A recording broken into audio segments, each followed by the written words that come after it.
Welcome back, everyone. It's day 2 of Shoptalk TV. I'm HG O'Connell, Shoptalk Senior Content Director. Up first today, it is my delight to be interviewing Karen Tracy and Craig Brommers. Karen is the group lead for retail and e-commerce at Meta, and Craig is Chief Marketing Officer at American Eagle Outfitters. Karen, Craig, thank you so much for joining us today to kick off day 2 of Shop Talk TV. We're going to start with a little rapid fire fun questions for you both. So I'm looking at Craig because I feel like, we haven't talked about this, but I feel like you have a good answer for this. Let's go. Most epic Shop Talk moments. Most epic Shop Talk moments. It might be right now, actually. This is going to be pretty fun with my pal Karen Tracy, who just got a big promotion at Meta. So really, really proud of her. But listen, we are so excited about our partnership with Meta. And so this is going to be a lot of fun. Amazing. I love it. Karen, you've been with us a few times in the past. Why do you keep coming back to Shop Talk? It's the Super Bowl of retail. I love it. We have every C-suite of every major retailer and brand here. Meta sets up an incredible HQ where we host literally hundreds of meetings with our top partners. When they're in the mindset, right, of leaning into innovation, understanding the vibe, what's happening, and our product team comes in tow. So they are there to collaborate on like what's next, hear about what's going on in the industry, and then we go back and we action on it. I love it. And you know what, HG, it's interesting because timing is everything, right? Yes. I actually think our industry needed Shop Talk more than ever. We are obviously navigating an uncertain environment. But in my long retail career, I do know this. If you're in this industry, there's always optimism in your DNA. And I've had so much fun in the last 24 hours just meeting up with old friends, new friends, because this industry is moving forward even in a trickier environment, because I think it's like innovate or die. And so I think it's just the timing was everything this year. And I leave here way more positive than maybe I walked in. I love to hear that. And I'd actually love to kick that back to you. We're at the halfway point right now of Shop Talk, and there has been a lot of conversation about the macroeconomic landscape and how it is impacting both consumers and businesses. How are you thinking about the current landscape through a marketing lens? And how is your partnership with Karen and Meta coming into play there? I feel like in an uncertain environment, you have to lean into your superpowers. And at American Eagle, our superpowers include our brand, include our stores, and include our e-commerce platforms. And no one is delivering like Meta is right now from a full funnel perspective. We had the privilege of being one of the very first advertisers to use this wicked new ad unit called Omni. Think about this, we have 800 stores. That's a superpower, right? And if we can advertise our e-commerce site just as much as our stores, that's a win-win for us and a win-win for Meta. And the results so far have been mind-bending. Just in our key 18 to 24 demo, we've seen an increase of 48% in terms of incremental return on ad spend. That number pops off to me as a CMO. So I'm really excited about this Omni capability that Meta has developed. Yeah, it's fantastic. I'm beyond. You know, this has been a multi-year journey in lockstep with partners like Craig, our product team, to understand the nuance and complexity, frankly, of the retail business and how we take what we know as our superpower, which is discovery, right? When you think about billions of people come to this platform to discover brands, and now our ability to use that superpower to not only drive conversions to their e-commerce sites and apps, but also to the stores. So when you talk about competitive edge in a moment like this, where market share is gained and lost, this is the moment to lean in to innovation like this that is going to do something that I think could be quite transformative for this industry. Absolutely. So excited. And I love the fact that so many marketers in our industry have been on a measurement journey, and our partners at Meta have been with us on that journey. And listen, myself and my team are held accountable for profitable omni revenue. It's not last click. It's not just what we're doing on our e-commerce site. We're thrilled with what we're doing on our e-commerce site, but the ability to connect the dots honestly gives me more confidence to have a conversation with our CFO and gives us more confidence to continue marketing investment even in uncertain times, because now we know how it impacts our brand And more importantly, we know how it impacts our business. Right. Yeah. Karen, anything to add there? Yeah, I mean, just to dive in a little bit on how this product came to life, Yeah, I'd love to right? hear that. It's no surprise AI has become the lever, Yes. right? I was just on stage with an incredible group of women, and Kim Miller from Toys R Us, when asked about AI, because they're doing some really innovative stuff, said, the train has left the station and you want to be on the first car.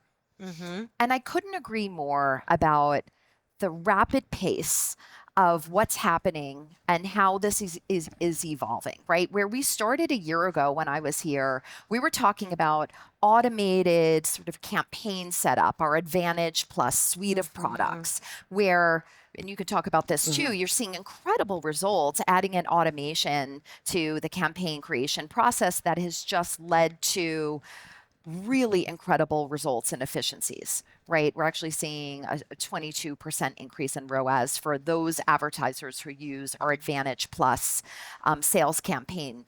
So this is where we, when you talk about retail and it being a margins business, it is our responsibility as a partner to this retail world to move merch out of warehouses and off shelves. And with the power of AI, taking every point of performance that we can offer and turning that into the critical leverage you need to maximize your profit and your margins is what we wake up and get out of bed to do every day. So this is what really inspired our product team to go big on omni-channel. We are in open beta right now for our omni-channel ads product, which means in a campaign, one single campaign, you can now optimize for both online conversions and in-store conversions. Yeah. On top of this, there's localized features built in. Where's your nearest store? What is the inventory like in that store? Meaning, oh, is that jacket sold out or not? Right. Is there a promotion happening in the store? We resurface that, taking all the friction out of the process so American Eagle can capture every single shopper, whether they want to convert online or in stores, and in best case scenario, both. Yeah, right. Right? They're their most valuable customer. A huge majority of sales still happen in stores. Now you use the power of our discovery and AI to find all those shoppers. We are incredibly excited. In open beta, it's working. Yeah. Craig has phenomenal results. We're seeing on a macro level 21% incremental offline ROAS, an omni ROAS happening as a result.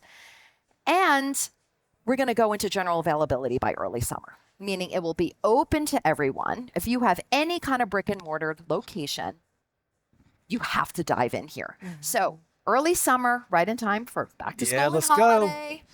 Critical time, get good at it now, keep testing, and then scale it. And why I think this is a big moment for people to lean in on this Omni thing is, I honestly think for the last year or so, we've been talking about AI for AI's sake. And I actually think we should be talking about AI for the customer's sake. Yes. And I think this new tool honestly puts the ownership on the customer to convert wherever he or she wants to. And I can tell you, as Gen Z's #1 retailer, there is a gotta have it right now mentality that doesn't want to wait for overnight shipping, doesn't want certainly want to wait for 7-day shipping. They want it right now. And it's just nice to give people the optionality. So I just think that this AI tool is such a big opportunity for all of us. It's incredible. And it's amazing to hear, Karen. I know you were with us a year ago talking about AI, how much has changed and how much things have grown in the past year. Yeah. Yeah. It's like especially when I think about sort of the next frontier of Gen AI and its impact on creativity. For sure. Okay. And I think a lot of people get super scared and there's some reluctance. And I think the messaging has to be that these Gen AI tools are here to free up creatives and give them time to be creative, right? Take all this mundane stuff out. Think about resizing images, sort of backgrounds. Think about your catalog images. Right. If we can put backgrounds on them that make them more interesting, pop off the page than just a white background, we know that to be more performant. When we think about generation of text and copy that we can now show our advertising partners like, hey, there's different versions that would appeal to different people. Sure. So this Gen AI is put to work in a way that's leading to performance because creative is actually the number one lever in our auction that leads to performance gains. So why not use the Gen AI to help with what we call diversification of your assets and creativity? The more diverse creative you pump into the AI, the more opportunity you're giving our auction to find audiences that are really meaningful for you. But even more than that, the audiences that you maybe didn't think were your target. For sure. And it's interesting because I've been on an AI journey myself, if I'm very honest, and I probably was one of those scared ones last year or the year before. Karen and I were actually on different stages at the same time, and I was asked about a comment I made roughly a year ago about our reticence to use AI in creative. And I think one of the soft skills that CMO and marketers need to use at this time is humbleness. And I think I got it wrong. And I actually think I come to this shop talk more open-minded about how some of these creative tools can actually empower our brand. Remember, one of the core values of our brand is being real. And so, I went to this bad place, a scary place of, is it fake? Is it this? All the things. And actually, the more I think about how this can actually enhance our creative team and then more importantly, enhance a customer experience, I think that really is a big unlock for us. I know it sounds crazy, but I actually think weather is going to be one of the big, opportunities to leverage in this new AI frontier. These shoulder seasons, January to February or September to October, are always tricky. It's too hot, it's too cold, it's too whatever it is. And in different regions of the country, they're facing different weather challenges. So these tools will allow us to, from a copy perspective, from a creative perspective, from a targeting perspective, get the right message to the right consumer at the right time. And so I come here today admitting that I think even myself, I'm on an AI understanding journey that this is going to be really interesting. If I think about the big three shifts in my CMO career, advent of e-commerce, monetization of social media, and now how do we use these AI tools for good? I think that'll be the next thing. Yeah, our global lead of what we call our creative shop, it's our creative strategy group at Meta, said this about a year ago, and I think it sums it up perfectly in terms of how we think about Gen AI and creative. Creative will be automated. Creativity never will be. I love that, Karen. I love that. So too. well said. It's just Yes. so, it nails it in Yep. every way. And once you get your creative team's heads around that, no, we're not replacing you. We're giving you tools to do the stuff you really are good at. That's right. That's right. And augment that. If you think about even how advanced our AI is getting at Meta, we just launched a new complex large language model called Andromeda that is making It's a mouthful.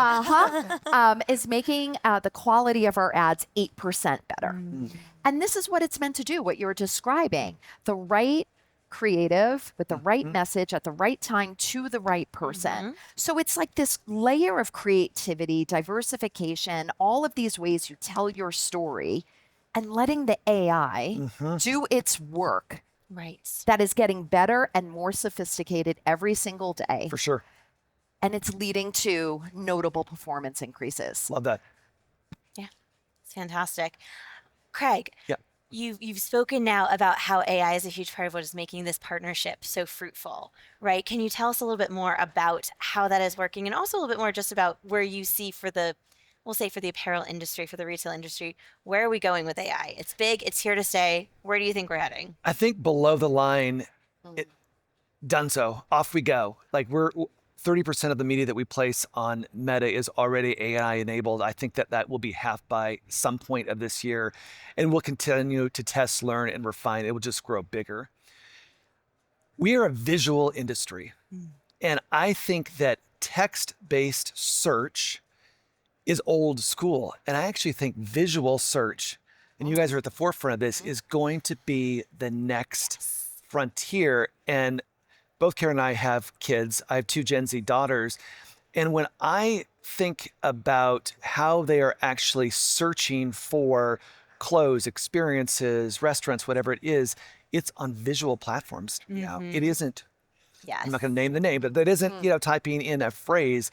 And so I am so excited because I actually think our industry will be one of the biggest beneficiary of a shift in using AI for visual search because we are such a visual industry. Yeah, we're actually experimenting right now in a similar vein with a Gen AI product that is we call Model Try On. Yeah.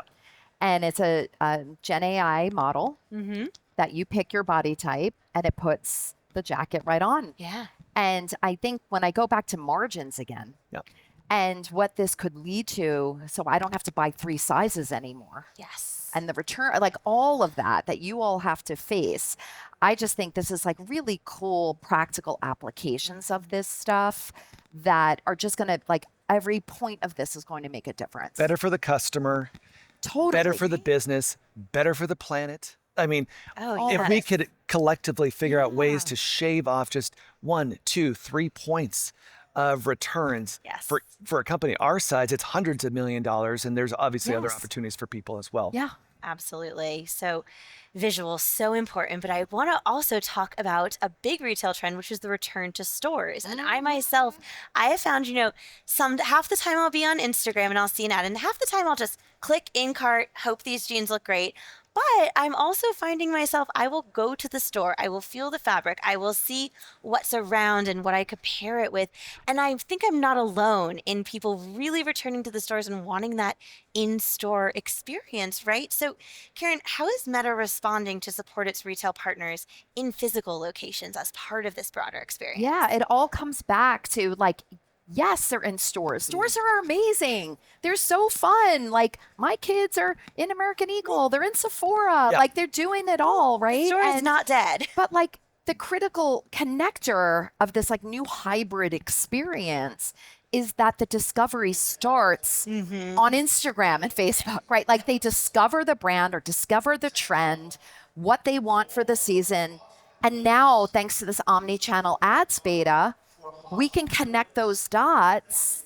And depending where you want to convert, we're optimizing for those shoppers. Where our website conversion campaigns was always just optimizing for people who just wanted to shop it online. Right. Now we've opened the aperture to like, oh, there's like millions of people who really want to shop in stores. We need to optimize for them too. And that's why to see this really working is no surprise, if I'm being honest. Yeah. So this is what you're seeing, the results you're seeing. For sure, Karen. And it almost seems counterintuitive, but actually the younger the customer is, the more excited they are to get back into physical retailer.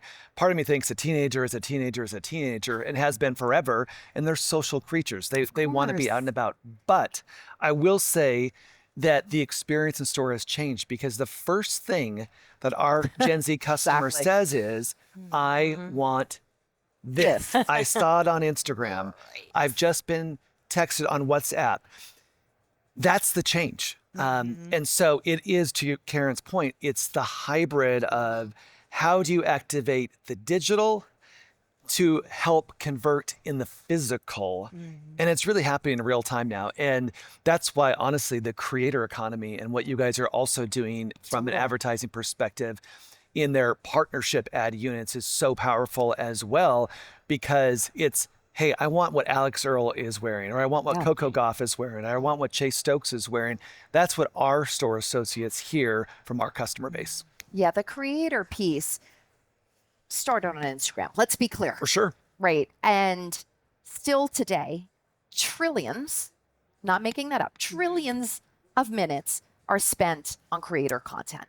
Brands cannot ignore this continued power and influence that they will have, period. What we need to do is supercharge it. And how we're supercharging it is a few ways. The partnership ads unit that you talked about. So how this works is we take Coco and American Eagle, who have a partnership, and the ad comes from both handles together. And what happens with that is we get the signals to optimize towards both of those audiences. So you're getting double the firepower, right? Maybe reaching people that American Eagle wouldn't typically reach without her. This is the key thing, and that's why you spend on a Coco or on one of these other bigger celebrities, is because you want to leverage that new audience. Correct. And we could before, but this is a game changer. It's a big unlock for us. Yeah, totally. And then what we're doing is also building tools to help our partners connect with the creators that we know are doing meaningful work on our platform. And that's from micro influencers all the way up.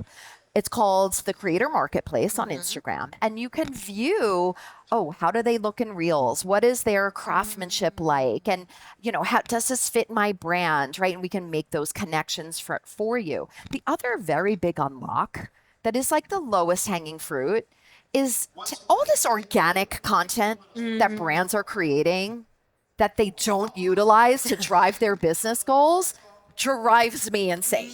So we now have a tool called the Content Creator Recommender that could identify what you're running organically that I'll be like, you got to put some firepower behind that because you know what you're going to do? Sell all of that. Yep. So we're trying to make it as seamless as possible for our partners to put these creators to work in a much bigger way, much more measurable way. That's super key. Yep. Okay. Again, moving merch off shelves, out of warehouses, onto all of your customers, right? With this validation from these creators who are connected in, I think, really authentic ways into cultural moments, which is like really what this is about. Right. No one does it better than you. Well, I appreciate you saying Like, that. literally. And yet we're entering a total new phase of this influencer creator economy because scale is the name of the game. And right now we work with 700 creators a season, but honestly, we need to be working with thousands of creators a season. And there's no way for my admittedly amazing team to hand select all of those. And so whether it's meta tools, AI tools, whatever, it's going to help us continue to build scale because we have 35,000 physical store associates. What if we had an army of digital sales associates as well? And so scale and this affiliate influencer commerce game, I think it's going to be really, really big for all of us. It's really critical. Yeah. And there's just an authenticity there that it is hard for brands to replicate because they are just so tapped in and they're also masters at these platforms, right? They are ahead of like, we launched a new feature on Reels. They know how to do it, cut the asset, make them really entertaining, right? In ways that are just going to capture attention in feed. That is really critical. And then they just give you this like constant and abundant, diversified creative to pump into the AI. And what I love what you're saying about Karen is it's also a more personalized, curated experience. And to me, that will keep users connected to the meta platforms. But honestly, it's a value add that American Eagle can offer users on that platform. It's not a push. It's really more of a pull into the conversation, into an engagement.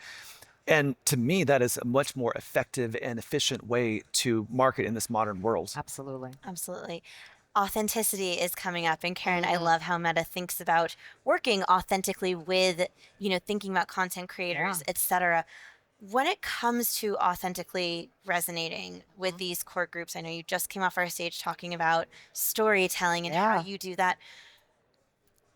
What guidance are you giving partners about, okay, you're a brand, how do you bring that authentic into the brand, especially with these younger groups, which I'd love to double click into Gen Z in a minute as well. Yeah, the gateway is our creators, really. Like all of these brands have unbelievable assets that they own. And the key and the magic really happens when it's a combination of all of that goodness, all the beautiful shoots that you do, and this creator content together. Telling these stories is number one. Number two is piping into these cultural relevant moments that are important to the brand and telling those stories.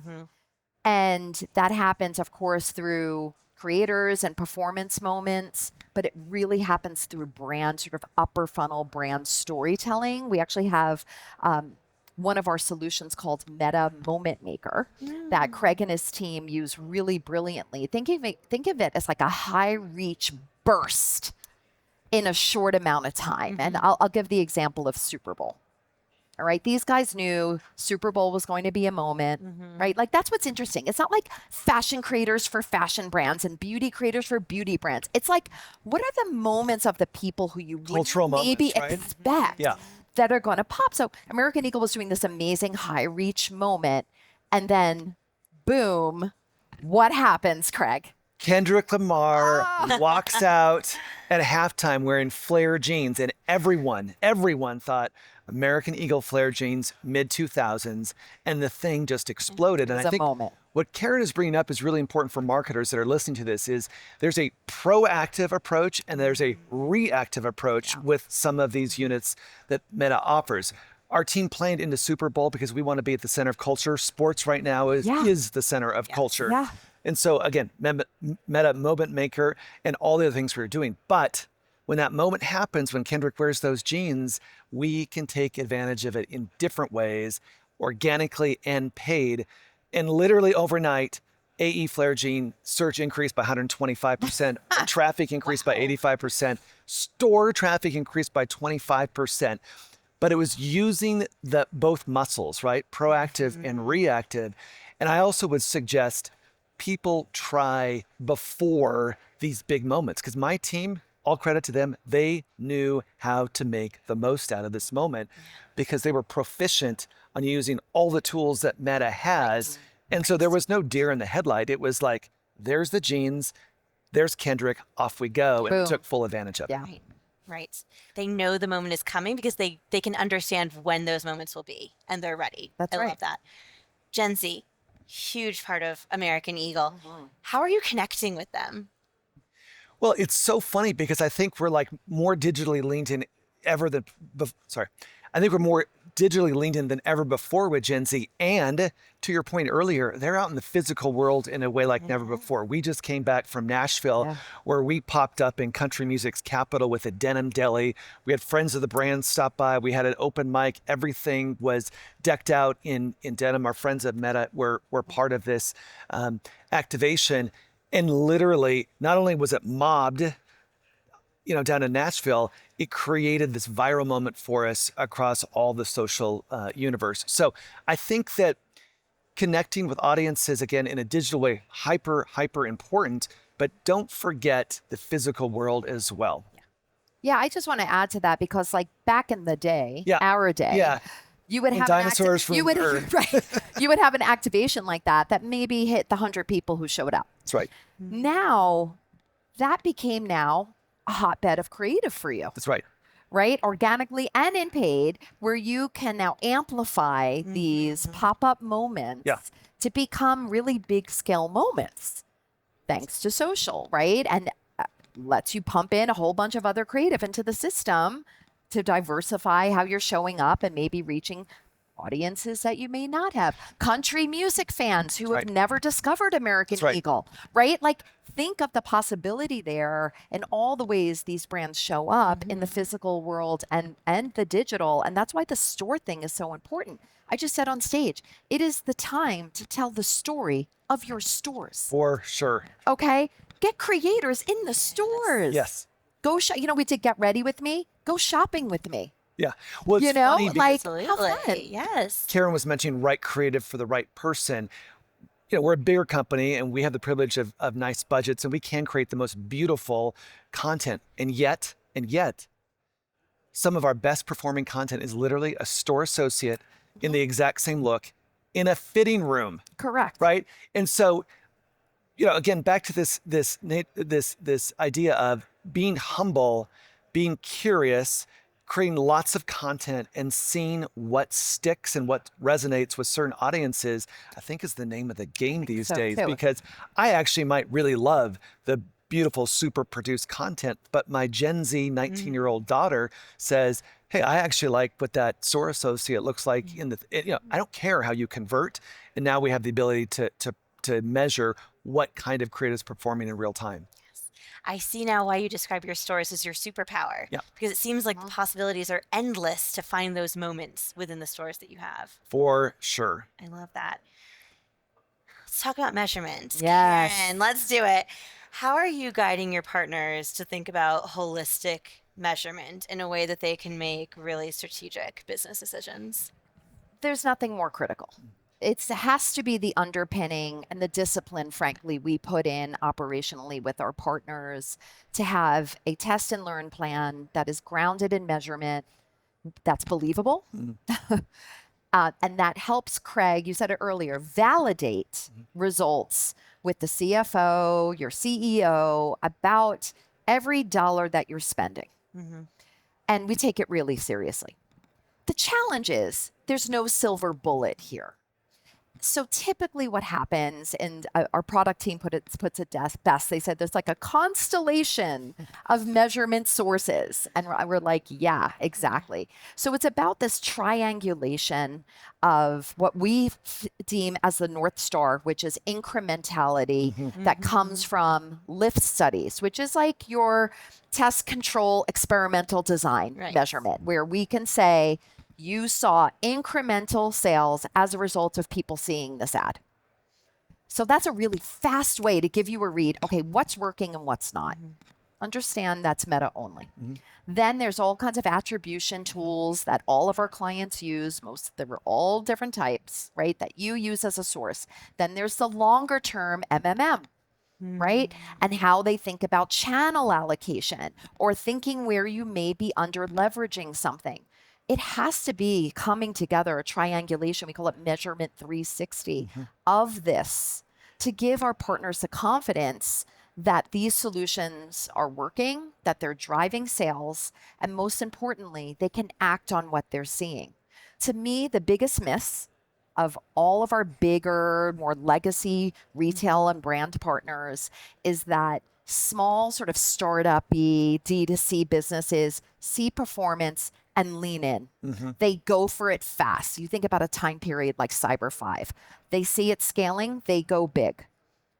A lot of our other partners are just the mental model is not there yet to say, oh my God, there's demand, there's performance, go. Instead of, this is our budget for the 5 days. We don't move out of that.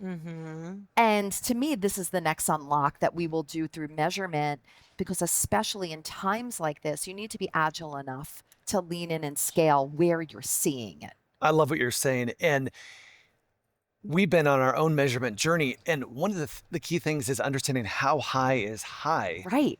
And when you come in with that toolkit and have honest, accountable conversations with your financial partners, you can unlock value for the company. And so again, in this uncertain time, our CFO said in our most recent earnings call just a couple weeks ago, we ain't touching marketing investment right now because our partners at Meta and other sources that we use to measure give us the confidence to fully understand what we're getting in return. And so the conversation is not about how we're going to spend a finite pot of money. It's how are we going to continue to drive on that demand curve, the incrementality that Karen just mentioned.